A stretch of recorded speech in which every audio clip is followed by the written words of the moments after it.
오늘 설교 본문과 제목을 제가 지난주에 기도하면서 뽑았는데 솔직히 참 부담스러웠습니다. 제목이 무엇이죠? 같이 한번 제목 한번 말해볼까요? 시작! 너희는 나를 본받는 자가 되라. 제가 여러분에게 무슨 본받을 만한 그런 삶을 산다고 여러분에게 여러분 저를 본받는 사람이 되십시오 이렇게 설교를 할 수 있겠습니까? 그렇다고 해서 저는 별로 본받을 게 없으므로 여러분 저는 본받지 말고 예수님만 본받으십시오 이렇게 설교하는 것도 또 말이 안 되죠.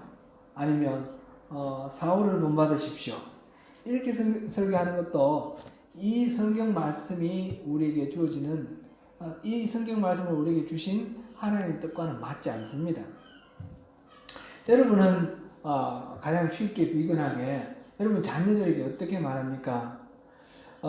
너희들은 부모인 우리를 절대 본받지 마라 이렇게 말씀하십니까? 아니면 너희들은 부모인 우리가 부족하지만 우리가 하는 대로 해라 살아라 이렇게 말씀하십니까? 우리는 자녀들에게 우리를 본받지 말라라고 하는 그런 인생이 되어서는 안 됩니다. 어떻든지 우리를 본받으라고 말하는 그런 인생이 되어야 하는 것입니다. 마찬가지로 교회에서 영적 리더로서 저는 여러분에게 여러분은 저를 본받으십시오 이렇게 말해야지 되는 것이죠. 그런 삶을 살아야 합니다. 여러분도 또한 다른 성도들에게 나를 본받으십시오 하는 영적 리더의 자리를 그것을 쓰고 그렇게 살아야 하는 것입니다. 오늘 제목 너희는 나를 본받는 자가 되라 하는 이 말씀 우리 잘 묵상하시면서 우리는 어떤 삶을 살아야 할지 하나님이 주시는 답을 받아 누리시길 바랍니다. 먼저 이 설교 본문을 정하고 제목을 정하는 데 대해서 조금 말씀을 드리겠습니다. 이 본문 정하고 제목 정하는 것은 사실상 여간 어려운 일이 아닙니다.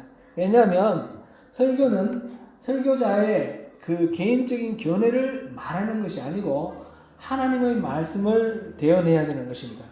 아니 오히려 더 정확하게 말씀드리자면 하나님께서 설교자의 입을 빌려서 하나님의 말씀을 선포하는 것이 되어야지 바른 설교입니다. 그러나 자칫 잘못하면 설교는 성경 말씀을 인용하고 하나님의 말씀을 빙자해서 그 설교자의 개인의 의견을 연설하는 그런 잘못에 빠지기 쉽습니다. 오늘날 우리 교회의 설교가 얼마나 많이 오염되어 있는지 모릅니다. 성경 말씀 인용한다고 해서 다 하나님 말씀인 것은 아닙니다. 자신의 주장을 관철시키기 위해서 하나님 말씀을 멋대로 갖다 끌어들이는 그런 설교들이 참 많습니다. 그래서 성도 여러분들도 설교를 들을 때에 내 마음에 얼마만큼 위로가 되느냐, 내 마음에 얼마만큼 맞느냐 이것을 기준으로 삼는 것이 아니고 이 말씀이 얼마만큼 성경 말씀에 그 본뜻과 맞느냐 하는 것을 기준으로 삼아서 설교 말씀도 잘 분별하여 들어야 합니다.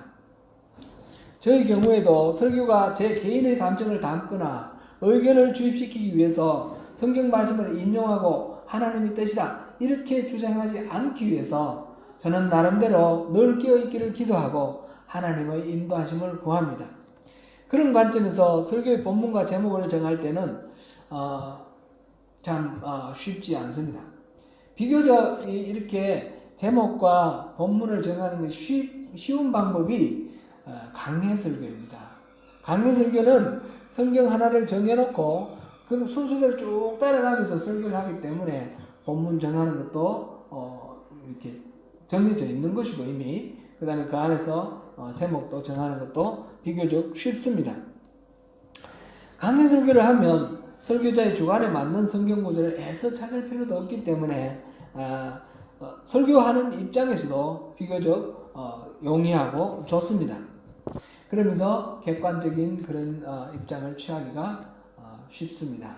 제가 이 손명교에 와서 수요 예배 때 출애굽기를 65주에 걸쳐서 강해 설교를 했고 그는 수요 때고 그 끝나고 난 뒤에 그다음에 이제 주일 예배 때 갈라디아서 그리고 지금은 그 마태복음 5장부터 7장 사이에 산상수훈을 강해 설교로 하고 있습니다. 그거는 이제 정해진 순서대로 가기 때문에 특별히 이렇게 막 어느 것을 설교해야 될까 이걸 고민하는 시간이 줄기 때문에 설교자에게도 좀 비교적 좀 좋은 그런 방법입니다. 그렇다고 해서 강해 설교가 모두 하나님 뜻을 잘 전한다거나 또 강해 설교만이 하나님 뜻을 전한다 이렇게 말할 수는 없습니다. 강해 설교도 깨어 기도하지 않으면 얼마든지 왜곡될 수도 있고 그렇습니다.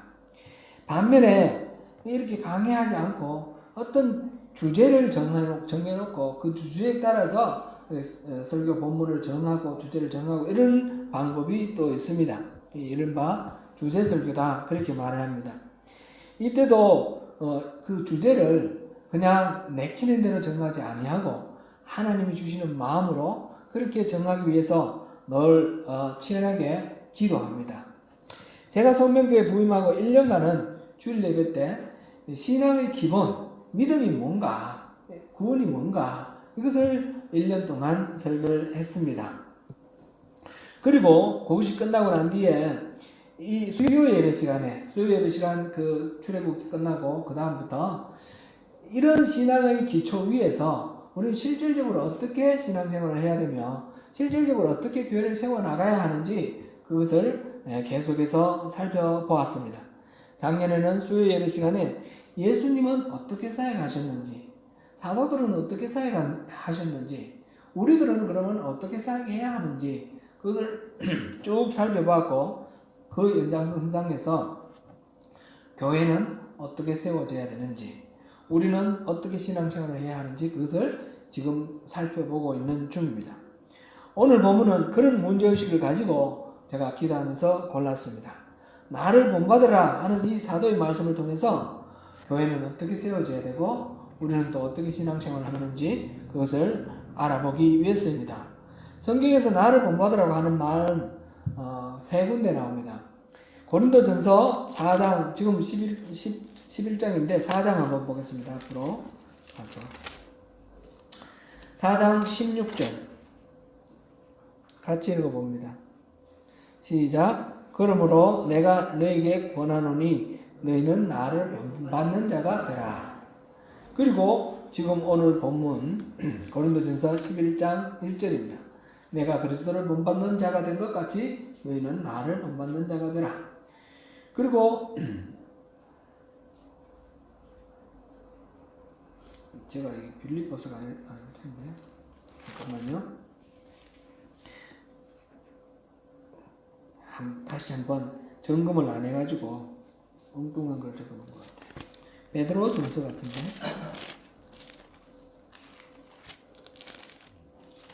베드로전서 한번 찾아보시죠. 베드로전서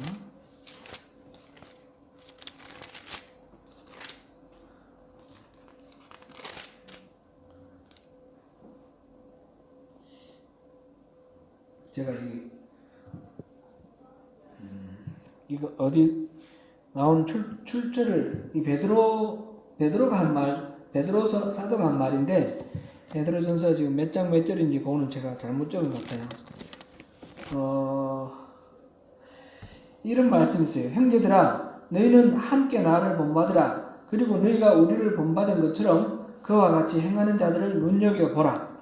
이 말씀이 있습니다. 제가 절과 장과 절을 잘못 적었습니다. 베드로전서에 나오는 말씀인데 나중에 제가 또 말씀드리겠습니다. 이 세 구절 모두 비슷한 말씀이고 오늘 제가 여러분에게 전하려고 하는 메시지는 다 부합하기 때문에 어느 구절을 택해도 마찬가지입니다. 그런데 지난 1월 둘째 수요일에 제가 그 고린도전서 10장 31절부터 33절 말씀을 본문을 했습니다. 그때 무엇을 하든지 하나님의 영광을 위하여 하라 하는 그런 말씀이었습니다. 그래서 그거를 이어서 오늘은 본문은 고린도전서 11장 1절로 그렇게 정했습니다. 다른 부분 해도 내용은 같다 그런 말씀을 드리는 것입니다. 어쨌든 바울이 그렇게 말했고 베드로가 그렇게 말했습니다. 나를 본받으라. 이 두 사도는 우리가 아는 대로 초대교회를 세워나가는데 지대한 영향을 미쳤던 아주 위대한 대사도들입니다. 그들은 너희는 나를 본받으라 이렇게 말할 만한 그럴 만한 분들이기 때문에 나를 본받는 자가 되라 이렇게 말했을까요? 우리는 언론 볼 때 그런 것 같은데 성경 말씀을 우리가 읽을 때 그런 식으로 베드로니까 그 말하지, 바울이니까 그 말하지 이렇게 하면 이 성경을 우리에게 주신 하나님 의도하고 일치하지 않습니다. 하나님은 이 말씀이 다 우리의 말이 되기를 원하시는 겁니다.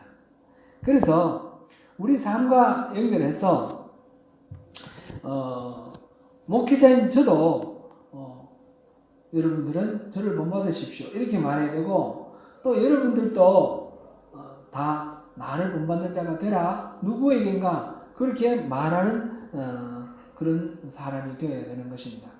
예를 들면 속회를 인도할 때 속도원들이라든지, 아니면 집에서 우리 자녀들에게라든지, 교회학교 교사를 한다면 교회학교 학생들이라든지, 아니면 내가 전도를 해가지고 예수를 믿어라 그래서 전도를 받은 사람이라든지, 아니면 내가 교회에서 나이가 많아서 연배가 높아서 또 어린 젊은 성도들에게 말을 한다든지, 어떤 경우에나 내가 누구에게인가 영향력을 미치는 자리에 있을 때 그 영향력을 행사하는 그런 사람이라면 나를 본받으세요 이렇게 말할 수 있는 그런 사람이 되어야 됩니다. 그것이 우리가 부름받은 그리스도인의 모습입니다. 바울 사도가 말하는 이 내용도 그렇고, 베드로도 그렇게 우리를 본받은 것처럼 그와 같이 행하는 자들을 눈여겨보라 그랬는데, 눈여겨보고 그들을 스승으로 삼아서 다른 사람들이 다시 본받게 하라 그런 의미입니다. 이게 문맥으로 볼 때 그렇습니다.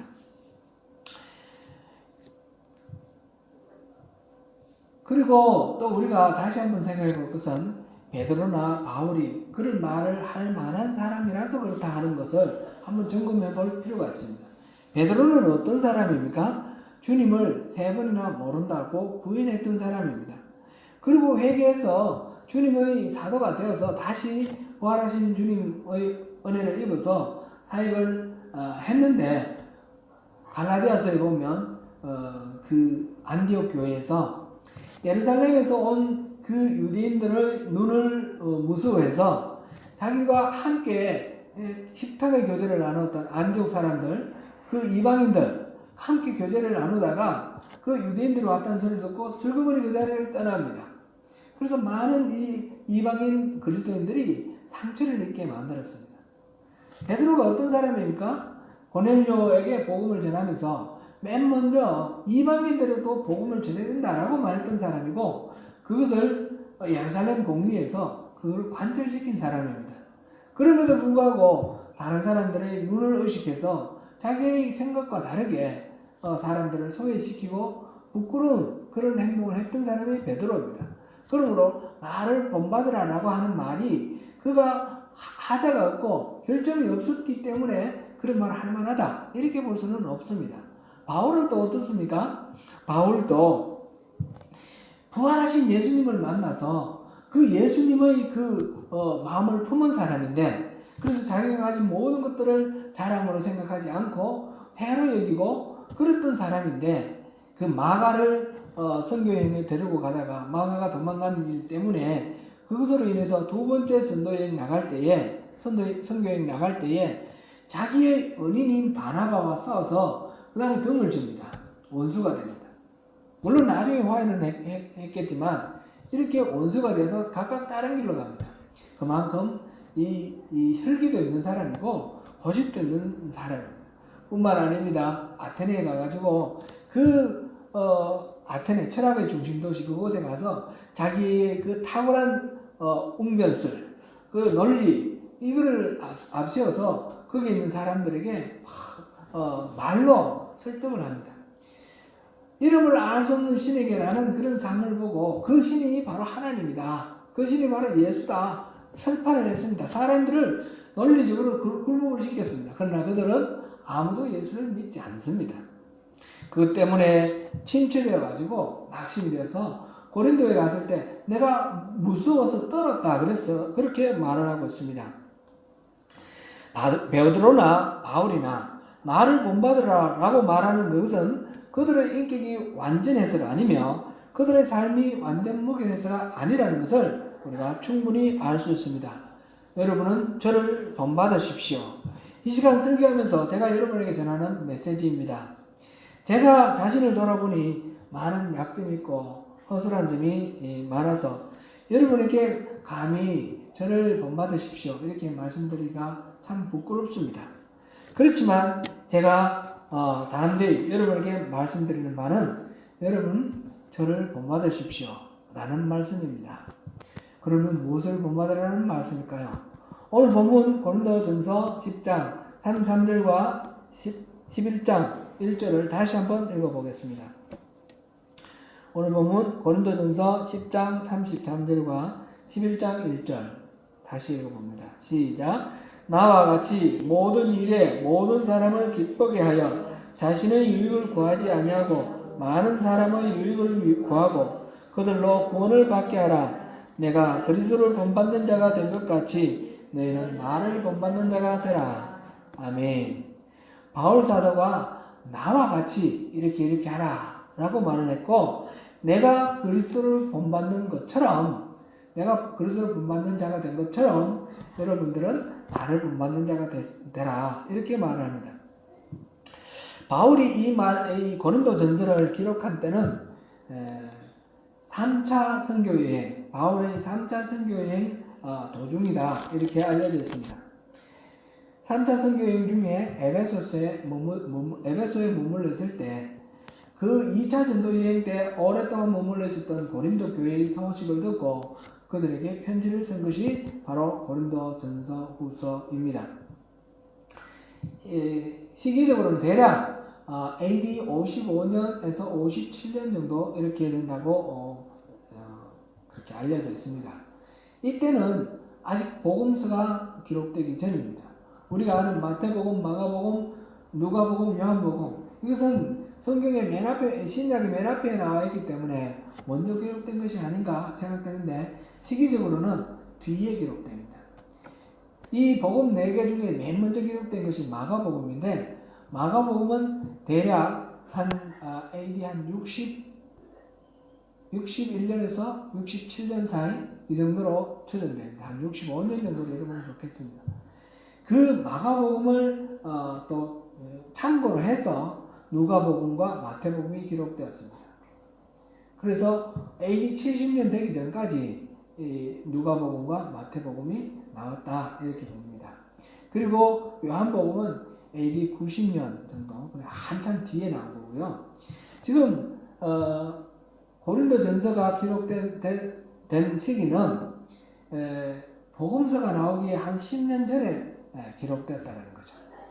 고린도전서에서 이렇게 말을 하고 있는 바울 사도는 이 유대인들 사이에는 예수님의 행적과 예수님의 말씀, 기적과 이상 그런 이야기들이 많이 알려져 있었습니다. 그래서 바울도 잘 들어서 이렇게 압니다. 그러나 바울이 주로 선교한 데는 이방인들 지역이죠. 오늘날 터키 지역, 그다음에 그리스 지역 이쪽인데 그 사람들은 예수님에 대해서 소문을 들은 것이 전혀 없는 사람들입니다. 그들에게 예수를 증거를 합니다. 예수를 증거를 하는데 예수님이 이렇게 사셔서 이런 일을 하셔서 이런 방식으로 증거하는 것이 아니라 예수님의 죽으심이 우리에게 어떤 의미를 갖는지 그 세례와 십자가 그것을 직접 말씀을 전하는 것으로 그리고 그 예수님이 십자가에 어떻게 동참하여 살아가는지 자기 몸으로 보여주는 그런 방식으로 예수를 전했습니다. 여기서 바울이 나를 본받는 자가 되라 이 말은 내가 인격적으로 온전하기 때문에 도덕적으로 옳기 때문에 내 행동 본받으라 이런 뜻이 전혀 아니라는 것을 우리가 짐작할 수 있습니다. 예수님은 사람의 몸을 입고 이 땅에 오셔서 자신의 삶을 통해서 또 기적을 행하든지 아니면 말을 말씀을 전하든지 또는 십자가를 지시고 부활하시고 이런 전 생애를 통해서 하나님이 어떤 분이신지 계시한 그런 삶을 사셨습니다. 예수님의 인생은 이 인생을 통해서 하나님을 증거하는 거였습니다. 그런데 바울은 자기 삶을 통해서 예수를 증거하는 삶이었습니다. 십자가 복음을 증거하는 그런 삶이었고 궁극적으로는 바로 하나님을 증거하는 거죠. 그래서 나를 본 거더라 이 말은 내 안에 나타나는 예수를 발견하고 예수를 본받으라 그런 말이 되는 것입니다. 나의 행동에서 나의 의와 나의 윤리를 나의 도덕 나의 인간성을 본받으라는 뜻이 아니라 내가 살아가는 내 삶을 통해서 예수님이 어떤 분이신지를 알아라 그런 말이죠. 그리고 그 예수님처럼 우리가 살아가자 그런 의미입니다. 저 또한 여러분에게 말씀드리는 것은 저희 연약함에도 불구하고 복음을 증거하며 살기 위해 분투하는 저를 보시면서 제 안에 계신 예수를 발견하시고 그 예수님을 본받으시기 바란다. 그런 의미가 되는 것입니다. 제가 부임하고 난 후에 많은 일이 있었습니다. 제가 여러분에게 드릴 말씀은 제가 어떤 상황에서 인간적인 방법을 따르지 않고 하나님을 바라보며 하나님을 의지했다는 것과 세상적인 영광을 추구하지 않고 참된 하나님의 부흥이 이루어지기를 바라며 기도했다는 것을 여러분은 아실 것입니다. 끊임없이 반복하여 강조하면서 자기의 의로 하나님 나라를 이루려고 하는 율법주의를 배격하고 자기 만족을 위해 하나님과 교회를 이용하려는 기복주의를 뿌리 뽑으며 하나님의 방식이 아닌 인간적인 방법으로 문제를 해결하는 인본주의를 뿌리 뽑자라는 것을 여러분에게 호소했고 저 또한 그것을 위해서 분투하며 살아왔음을 여러분들이 보셨을 것입니다. 저희 인격적 미숙함이 아니라 제 안에서 말씀하시는 예수님을 본받으시기 바랍니다. 그리고 여러분 모두 나를 본받는 자가 되라 라고 말씀하시는 참된 주님의 제자들이 되시기를 바랍니다. 여러분이 바로 다른 사람들에게 그렇게 나를 본받는 자가 되라 하시는 또 다른 한 스승이 되시기를 바랍니다. 마가복음 3장 13절부터 15절까지 한번 보시겠습니다. 마가복음입니다.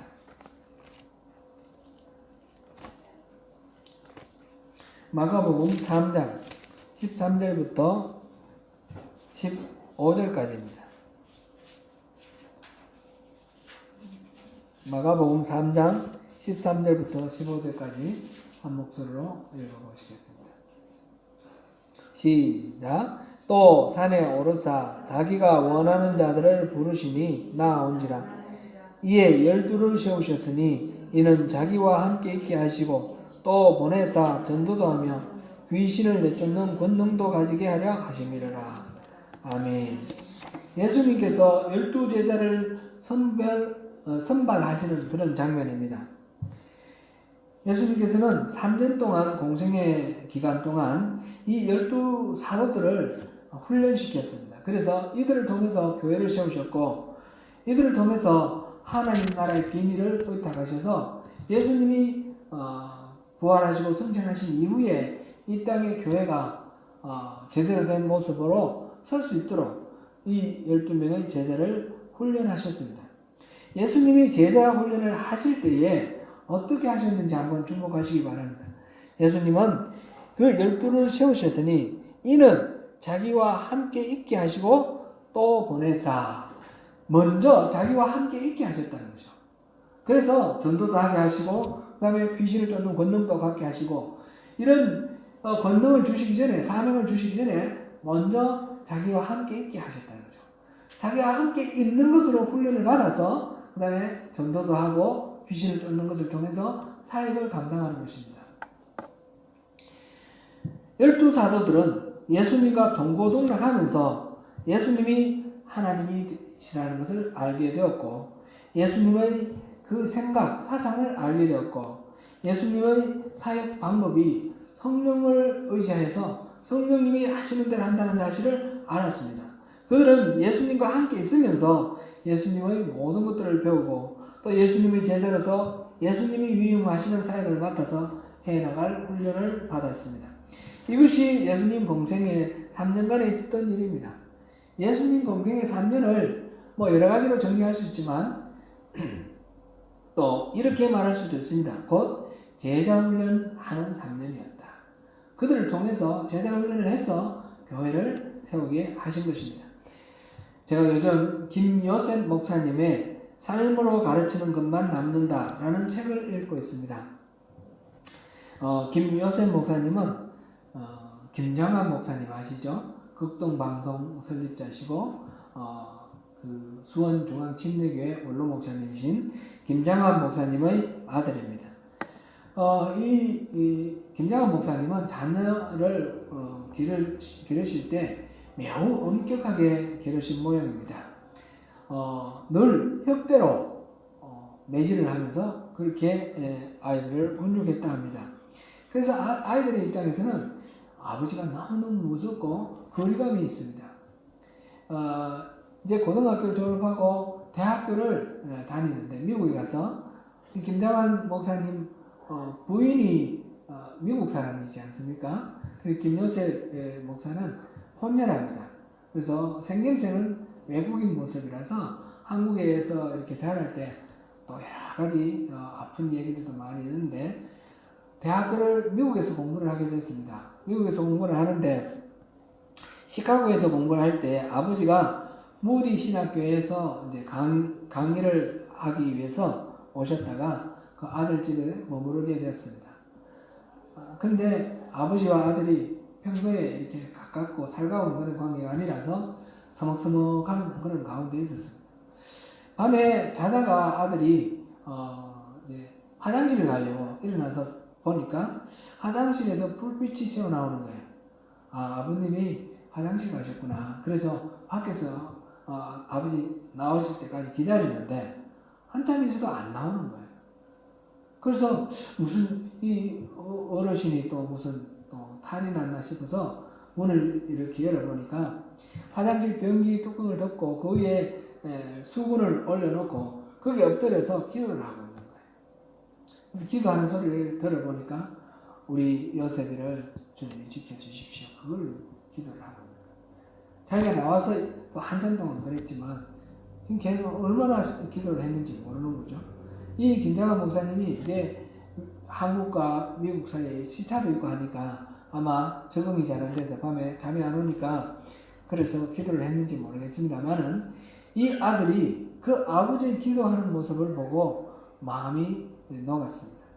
내가 아버지같이 저렇게 훌륭한 목사님은 못 되지만 아버지처럼 저렇게 기도하는 그런 사람은 돼야 되겠다. 그렇게 결심을 하고 그 다음부터 아버지의 길을 따라가는 그런 삶의 전환점이 되었다 합니다. 이 김효생 목사는 그래서 삶으로 가르치는 것만 남는다. 그렇게 주장하고 있습니다. 사랑하는 성도 여러분, 바울 사도의 너희는 나를 본받는 자가 되라 라는 이 말은 바울 사도가 삶으로 보여준 것을 본 제자들에게 한 말입니다. 자신의 삶을 직접 보여주고 그 삶을 통해서 드러난 예수님을 본받기를 원했습니다. 예수님의 증거는 말로 설명하는 것으로는 충분하지가 않습니다. 삶으로 살아줘야 하는 것입니다. 우리들의 제자 훈련은 삶을 하는 훈련이 되어야 합니다. 올해는 제가 소그룹 활동을 시작할 생각입니다. 지금 3년이 되어가는데 아직까지도 제가 분들이 모르지 않았다 해서 미루고 있었는데 올해는 시작할까 합니다. 소그룹 활동의 목적은 다름 아니라 우리 삶을 나누는 것입니다. 삶을 나누는 것을 통해서 서로가 격려하고 서로가 가르치고 서로가 배우고 서로가 치유하고 서로가 위로받고 서로가 함께 살아나가면서 함께 배우고 함께 제자가 되어가는 것입니다. 이론도 중요하지만 더 중요한 것은 실제로 어떻게 사느냐 하는 것입니다. 구체적인 삶의 현장에서 부딪히는 문제들이 참 많습니다. 성경에는 시시콜콜하게 일일이 우리가 만나는 모든 상황을 다 기록해 놓지 않았습니다. 그래서 우리가 문제를 만날 때 소그룹에서 이 문제를 나는 어떻게 성경 말씀, 어떤 말씀을 적용하면서 어떻게 성공을 했는지 나는 어떻게 실패했는지 그것을 서로 나누면서 우리의 삶이 말씀의 건강한 삶이 되도록 그렇게 훈련하는 것입니다. 그렇게 서로 성공담과 실패담을 나누면서 함께 세워져가는 것이 바람직한 그런 교회입니다. 그렇게 서로를 신뢰하고 용납하며 사랑하고 교제할 때에 그 교회에 치유가 있고 회복이 있고 생명력이 있는 것입니다. 주일 예배대로 참 중요합니다. 그러나 그만큼 중요한 것이 또한 소그룹 모임입니다. 소그룹은 그냥 무작정 그룹을 나누어 모이면 되는 것이 아닙니다. 충분히 준비되어 있지 않으면 모여서 세상적인 이야기 나눈다든지 서로 관계 속에서 쉽게 상처를 주고받으면서 이 교회담을 잃어버리게 하는 그런 통로가 되기도 합니다. 그렇기 때문에 사람들 사이 관계는 항상 위험한데 이 위험성을 우리가 충분히 잘 다룰 수 있는 그런 준비를 갖춰야 됩니다. 사람들은 서로 상처를 줄 수 있다. 나와 생각이 다르면 이렇게 견해가 충돌할 수 있다. 근데 그것을 그저 견해가 다른 것으로 그렇게 해야 되는 것이지 저 사람 틀렸고 나는 옳고 이런 식으로 부딪히면 관계가 단순히 어떤 문제의 의견이 다른 것이 아니라 저 사람하고는 이제 사귈 수가 없구나. 같이 할 수가 없구나 하면서 관계 자체가 깨어져 버리는 그런 문제도 됩니다. 그래서 그것을 미리 충분히 우리가 기도하면서 준비를 해야 됩니다. 사람에게 편견과 선입관이 있으면 진실을 알 수가 없습니다. 진실을 알기 위해서는 편견과 선입관을 내려놓는 그런 훈련을 또한 충분히 해야 합니다. 사랑하는 성도 여러분, 우리가 제자 훈련을 받고 우리가 참된 교회를 세우는 것은 우리가 해도 좋고 안 해도 좋고 그런 것이 아닙니다. 나는 편안하게 신앙생활 할래. 그러면서 그런 거 힘들어서 안 하겠어. 이렇게 말하는 경우들이 많이 있는데 그거 당연한 것 같으나 절대로 그거 당연하지 않습니다. 우리가 그동안에 수요일을 살펴본 것을 한번 해석해 보십시오. 우리는 창조되고 구원받은 이유가 있습니다. 바로 하나님의 나라, 천지기로 우리가 창조되고 구원받았습니다. 하나님 나라 가족에 하나님의 양식을 공급해 줄 그런 천지기로 우리가 세움받은 것입니다. 하나님이 또 우리를 그렇게 세우셨기 때문에 우리는 무엇을 먹든지 무엇을 입든지 하나님의 영광을 드러나는 그런 삶을 살아야 됩니다. 그렇게 살 때에 하나님께서 우리의 삶 속에 어떤 일이 있든지 그것을 합력하여 선을 이루는 그런 방식으로 우리를 통해서 일하셔서 생명이 살아나게 우리를 통해서 잃어버린 영혼들이 회복되게 그렇게 일을 하십니다. 그 일을 위해서 우리를 부르시고 우리를 자녀 삼으신 것입니다. 우리는 단지 우리가 예수 믿어서 천당 가고 이렇게 그것을 위해서 우리가 구원받았다고 생각하면 안 됩니다. 만약 우리가 천당 가는 것이 목적이면 우리 예수 믿는 순간 하나님은 우리를 다 천당으로 다 불러들이셨을 것입니다. 그것이 아닙니다. 우리가 이 땅에서 출세하고 돈 많이 벌고 평안하고 이 땅에서 호강하는 것이 우리의 그것을 위해서 예수님께서 십자가를 졌을 리가 없습니다. 우리는 이 신앙을 가지는 목적이 무엇인가 다시 생각해 봐야 됩니다. 신앙은 우리를 통해서 하나님은 이 세상을 회복하기를 원하셔서 우리를 귀하게 우리를 뽑으셨고 세우셨습니다. 그래서 교회가 있는 것입니다. 어려움이 없을 수는 없으나 그 모든 일에 염려하지 않고 기도를 할 때 하나님께서 우리에게 모든 것들을 이루어 주십니다. 빌립보서 4장 6절에서 7절 말씀 우리 한번 살펴보겠습니다. 빌립보서 4장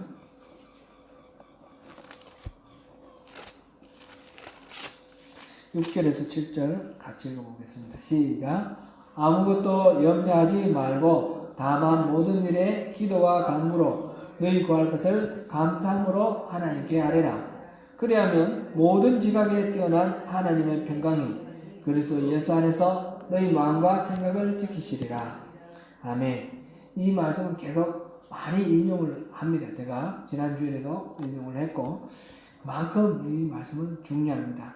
우리가 잘 새기고 이 말씀대로 그렇게 우리가 기도하면서 살아가면 좋겠습니다. 사랑하는 성도 여러분, 예수님을 본받는 사람이 되십시오. 그리스도를 본받는 바울과 베드로를 본받는 참된 주님의 제자가 되십시다. 그리고 많은 약점에도 불구하고 예수님의 말씀대로 살고자 하는 저를 또한 본받으시기 바랍니다. 그리고 우리 모두 누구에게나 나를 본받는 자가 되라 라고 말할 수 있도록 스스로를 주님의 기준으로 훈련하고 단련하는 주님의 제자가 되어서 주님이 허락하시는 하늘나라의 복을 다 누리시는 저와 여러분이 되시기를 축원합니다.